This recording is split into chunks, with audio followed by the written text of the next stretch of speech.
ಓಂ ನಮೋ ಭಗವತೆ ಪರಾಯ ಸತ್ಯಾಯ.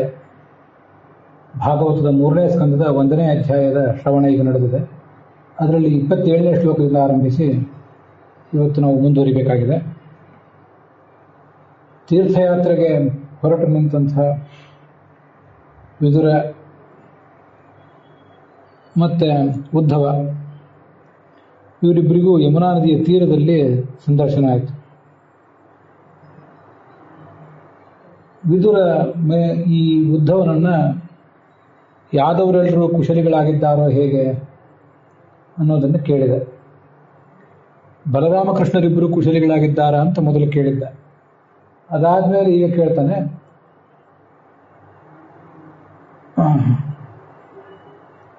ಈ ವಸುದೇವ ಸುಖಿಯಾಗಿದ್ದಾನೋ ಹೇಗೆ ಅಂತ. ಕುರುವಂಶದವರಾದ ನಮಗೆ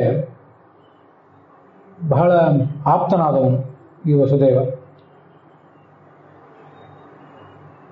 ತನ್ನ ಎಲ್ಲ ಸಹೋದರಿಯರನ್ನು ತುಂಬು ಮನಸ್ಸಿನಿಂದ ಪ್ರೀತಿಸುವವನು, ತಂದೆಯಂತೆ ಅವನು. ತಂದೆ ಹೇಗೆ ಮಕ್ಕಳಿಗೆ ಬೇಕಾದ್ದೆಲ್ಲವನ್ನು ದೊರಕಿಸಿಕೊಡ್ತಾನೋ ಹಾಗೆ ವಸುದೇವನು ಕೂಡ ತನ್ನ ಸಹೋದರಿಯರು ಎಲ್ರಿಗೂ ಕೂಡ ಬೇಕಾದ್ದೆಲ್ಲವನ್ನು ಕೊಡುವಂಥವನು.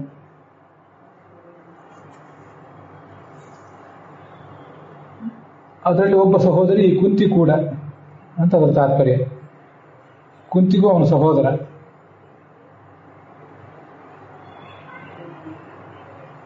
ಹೀಗೆ ಆ ಸಹೋದರಿಯರೆಲ್ಲರನ್ನೂ ಅವನು ತುಂಬ ಪ್ರೀತಿಸ್ತಾನೆ. ಅವರ ಗಂಡಂದ್ರನ್ನೂ ಗೌರವಿಸ್ತಾನೆ, ಎಲ್ಲ ಬೇಕಾದ್ದೆಲ್ಲವನ್ನು ಕೊಡ್ತಾನೆ. ಅವನಿಗೆ ಕುಶಲಿಯಾಗಿದ್ದಾನೋ ಹೇಗೆ ಅಂತ ಅಲ್ಲಿ ಪ್ರಶ್ನೆ.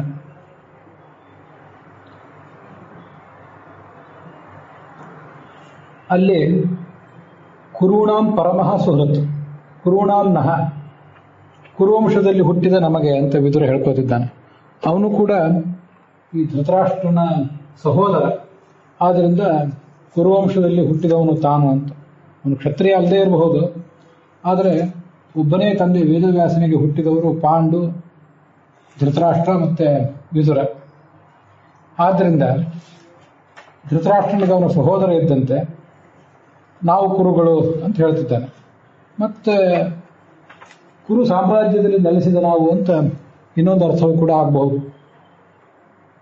ನಮಗೆ ಅತ್ಯಂತ ಅವನು ಪ್ರಿಯನಾದವನು. ಮತ್ತು ಭಾಮಹ ಅಂತಲ್ಲಿ ಶಬ್ದ ಇದೆ.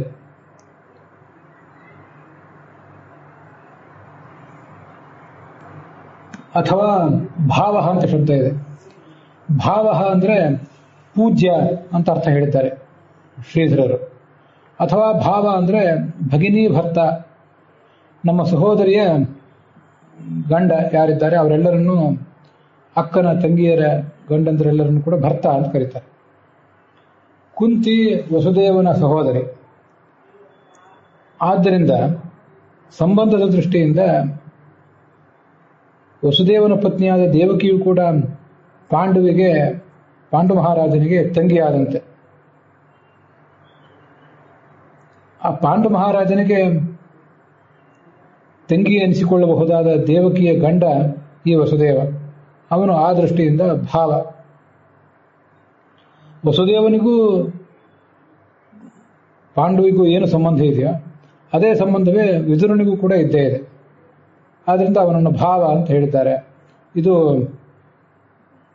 ವೀರರಾಘವರು ಮತ್ತು ಶ್ರೀಧರರು ಇಬ್ಬರು ಕೂಡ ಬರೆಯುವಂಥ ಅರ್ಥ.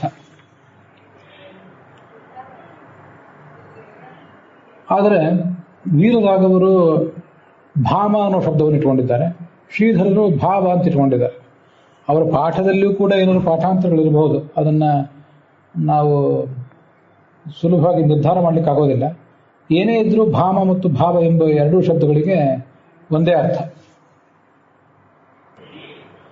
ಅದು ಹೇಗೆ ಅಂದರೆ, ಈ ತಂಗಿಯ ಅಥವಾ ಅಕ್ಕನ ಗಂಡ ಅಂತ ಒಂದು ಅರ್ಥ, ಇನ್ನೊಂದು ಪೂಜ್ಯನಾದವನು, ಗೌರವಕ್ಕೆ ಪಾತ್ರನಾದವನು ಅಂತ ಅದರ ಅರ್ಥ. ತ್ರಿಕಾಂಡ ಶೇಷ ಅಮರಕೋಶ ಮೊದಲಾದ ಕಡೆ ಬೇರೆ ಬೇರೆ ಕಡೆನೂ ಕೂಡ ಭಾವ ಅಂದರೆ ಗೌರವಿತೆ, ಗೌರವಕ್ಕೆ ಪಾತ್ರನಾದವನು. ಹಾಗೆ ಯಾವುದೇ ಒಬ್ಬ ವ್ಯಕ್ತಿ, ಒಂದು ಜೀವ ಅಂತೊಂದು ಅರ್ಥ, ಪದಾರ್ಥ ಅಂತ ಅರ್ಥ ಇದೆ. ಹಾಗೇನೆ ಮನಸ್ಸಿನ ಒಂದು ಭಾವನೆ ಅಂತನೂ ಕೂಡ ಅದಕ್ಕೆ ಅರ್ಥ ಆಗ್ತದೆ. ಮತ್ತೆ ಭಾಮ ಅನ್ನೋ ಶಬ್ದಕ್ಕೂ ಕೂಡ ದೀಪ್ತಿ, ಪ್ರಕಾಶ ಅಂತ ಹೀಗೆ ಅರ್ಥ ಇದೆ. ಭಾಮ ಅನ್ನೋ ಶಬ್ದಕ್ಕೆ ಸೋದರಿಯ ಗಂಡ ಅಂತ ಹೀಗೆ ಕೂಡ ಅರ್ಥ ಇದೆ. ಭಾವ ಅನ್ನೋ ಶಬ್ದ ಹಾಗೆ ಭಾಮ ಎಂಬ ಶಬ್ದ ಎರಡಕ್ಕೂ ಕೂಡ ಹೀಗೆ ಒಟ್ಟಾರೆ ಪೂಜ್ಯನಾದವನು ಮತ್ತೆ ಗೌರವಕ್ಕೆ ಪಾತ್ರನಾದವನು ಅದು ಒಂದೇ ಅರ್ಥ. ಇನ್ನೊಂದು ಸಹೋದರಿಯ ಗಂಡ, ಇವೆರಡೂ ಅರ್ಥಗಳು ಬರ್ತವೆ. ಎರಡು ಅರ್ಥಗಳು ಮುಖ್ಯವಾಗಿ. ಗೌರವಕ್ಕೆ ಪಾತ್ರನಾದ ಒಬ್ಬ ವ್ಯಕ್ತಿ ಅಥವಾ ಸಹೋದರಿಯ ಗಂಡ, ಈ ಎರಡೂ ಅರ್ಥಗಳು ಬರ್ತವೆ. ಅದು ನೇರವಾಗಿ ಶಬ್ದದಿಂದ ಸಹೋದರಿಯ ಗಂಡ ಅಂತ ಬರೋದಿಲ್ಲ, ಅದೊಂದು ರೂಢ ಶಬ್ದ ಅಷ್ಟೇ. ಸಹೋದರಿಯ ಗಂಡ ಅನ್ನೋದು ರೂಢ ಶಬ್ದ. ಸಾಮಾನ್ಯವಾಗಿ ಈ ಭಾವ ಎಂಬ ಶಬ್ದಕ್ಕೆ ಪೂಜ್ಯ ಅಂತ ಅರ್ಥ ಆಗ್ತದೆ. ವಿಜಯಧ್ವಜರು ಭಾಮಹ ಅಂದ್ರೆ ಪೂಜ್ಯ ಅಂತ ಅರ್ಥ ಬರೆದಿದ್ದಾರೆ. ಭಾಮಹ ಅಂದ್ರೆ ಭಗಿನಿ ಭರ್ತ, ಭಾಮಹ ಪೂಜ್ಯ, ಎರಡೂ ಅರ್ಥಗಳನ್ನು ಯಾದವಾರರು ಕೂಡ ಬರೆದಿದ್ದಾರೆ. ಸಹೋದರಿಯ ಗಂಡ ಅಂತನ್ನೋದೇನಿದೆ ಅದೊಂದು ರೂಢವಾದಂತಹ ಅರ್ಥ. ಭಾವ ಅನ್ನೋ ಶಬ್ದ ಏನಿದೆಯಲ್ಲ, ಭಾವ ಎಂಬ ಶಬ್ದ ಮತ್ತು ಭಾಮ ಎಂಬ ಶಬ್ದಗಳಿಗೆ ಪೂಜ್ಯ ಅನ್ನೋ ಅರ್ಥ ಏನಿದೆಯಲ್ಲ, ಅದು ಆ ಶಬ್ದದಿಂದ ಕಾಣಿಸ್ತದೆ. ಅದು ಹೇಗೆ ಅಂದರೆ,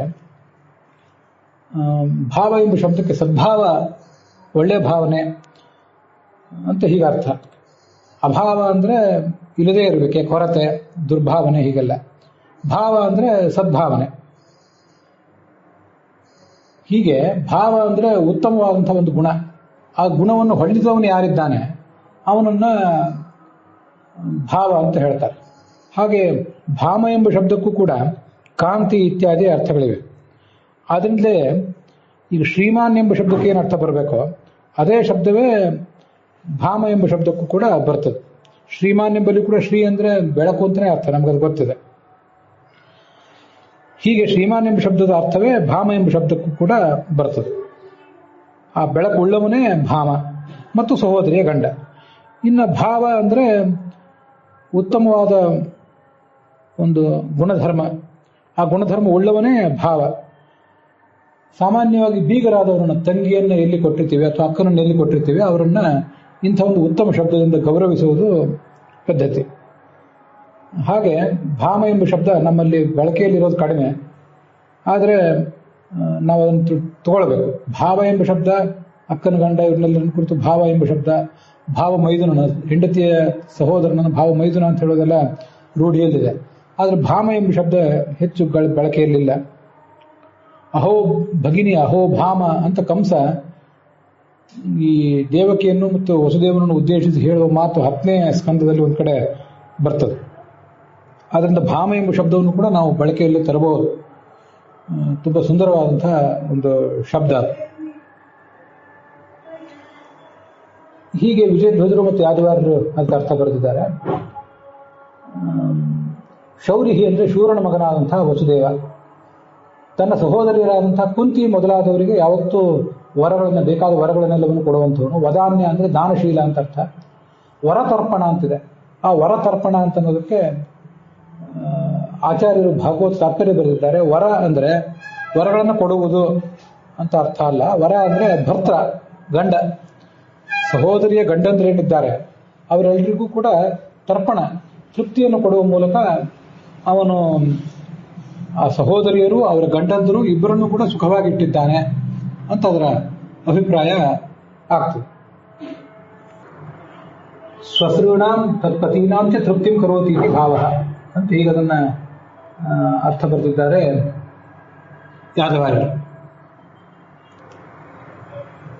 ಈ ವಿದುರನಿಗೆ ಪತ್ನಿ ಒಬ್ಬಳು ಆರುಣಿ ಅಂತಿದ್ಲು. ಅವಳ ಸಹೋದರನೇ ಈ ವಸುದೇವ. ತಾತ್ಪರ್ಯನಿರ್ಣಯ, ಮಹಾಭಾರತ ತಾತ್ಪರ್ಯನಿರ್ಣಯದಲ್ಲಿ 11ನೇ ಅಧ್ಯಾಯದಲ್ಲಿ 162ನೇ ಶ್ಲೋಕದಲ್ಲಿ ಆಚಾರ್ಯರು ಅದನ್ನು ಹೇಳಿದ್ದಾರೆ. ವಸುದೇವನ ತಂದೆ ಶೂರ ಏನಿದ್ದ, ಆ ಶೂರನಿಗೆ ಒಬ್ಬಳು ಶೂದ್ರ ವರ್ಣದ ಪತ್ನಿಯೂ ಇದ್ಲು. ಅಲ್ಲಿ ಹುಟ್ಟಿದವಳು ಆರುಣಿ ಅಂತನ್ನುವಳು.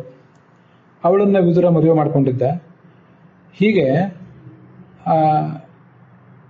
ಶೂರನ ಮಗನಾದಂತಹ ವಸುದೇವನಿಗೆ ಶೂರನ ಮಗಳೇ ಆದಂಥ ಈ ಆರುಣಿ ಅನ್ನುವಳು ಸಹೋದರಿ. ತಾಯಿಯಂದರು ಬೇರೆ ಬೇರೆ ಅಷ್ಟೆ.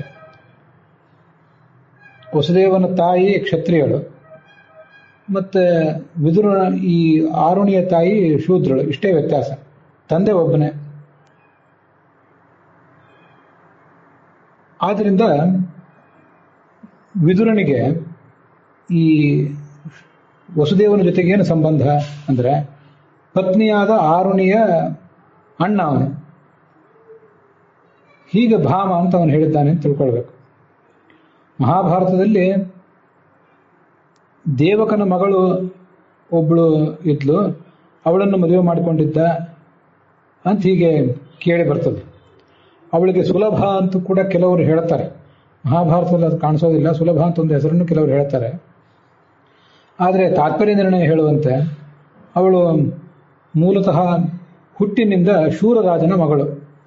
ದೇವಕನಿಗೆ ಸಾಕು ಮಗಳಾಗಿರುವ ಸಾಧ್ಯತೆ ಇದೆ ಅಂತ ಹೇಳ್ತಾರೆ ಪುರಾಣಿಕಾಚಾರ್ಯರು. ಈ ವಿಷಯದಲ್ಲಿ ಬನ್ನಂಜೆ ಗೋವಿಂದಾಚಾರ್ಯರು ಮತ್ತು ಹಯಗ್ನ ಪುರಾಣಿಕರು ಇಬ್ಬರು ಒಂದೇ ಅಭಿಪ್ರಾಯ ಪಡ್ತಾರೆ. ಮೂಲತಃ ವಿದುರನ ಪತ್ನಿ ಶೂರರಾಜನ ಮಗಳೇ, ಆದರೆ ಪ್ರಾಯ ದೇವಕನ ಮನೆಯಲ್ಲಿ ಸಾಕು ಮಗಳಂತೆ ಬೆಳೆದಿದ್ದಿರಬೇಕು. ಹೀಗೆ ವಿದುರನಿಗೆ ಆ ವಸುದೇವ ಪೂಜ್ಯನಾಗಿದ್ದ ಅಂತ ನಾವಿಲ್ಲಿ ಗಮನಿಸಬೇಕು.